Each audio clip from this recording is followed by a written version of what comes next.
सोलापूरचे तापमान दिवसागणिक 40 अंशांच्या पुढे जाऊ लागलं आहे। तप्त उन्हाच्या झळा सोलापूरकरांना कासावीस करू लागल्या असताना याच उन्हाचे उत्साही वातावरणात विविधरंगी फुले स्वागतच करीत आहेत की काय असा भास सोलापुरात निर्माण झाला आहे। ऋतू बदलला आहे, वसंत ऋतूचे दिमाखात आगमन झाले। त्यामुळे पिंपळाची पाने झडून जशी पिवळी धमक चकाकणारी नवीन पालवी आली आहे, त्याचप्रमाणे फुलझाडे देखील बहरली आहेत। शहरात विविधरंगी चाफे फुलून आले आहेत। पिवळा धमक बहावा देखील सोनेरी झुंबर घेऊन फुलून आला आहे।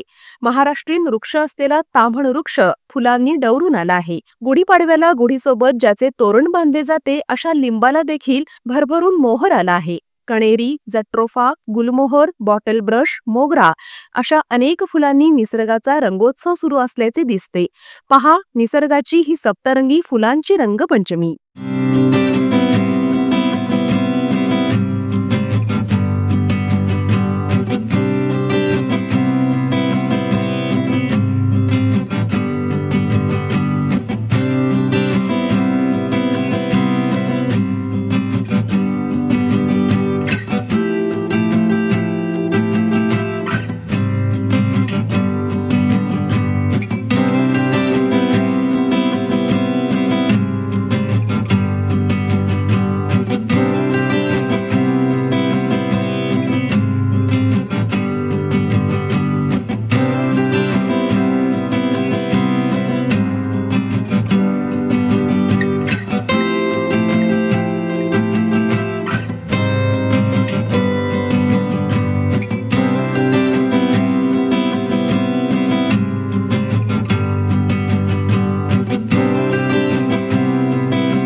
आज का ज्ञान, सिर्फ अच्छे एक्टर और एक्ट्रेस से ही मूवी अच्छी और हिट नहीं बनती। ठीक उसी तरह केवल दूल्हा और दुल्हन की जोड़ी अच्छी होने से शादी यादगार नहीं होती। शादी यादगार बनाने के लिए अच्छी इवेंट मैनेजमेंट कंपनी चुनिए। पिछले 12 सालों से शोलापुर की best event management company spice end ice events, जुड़े सोलापुर।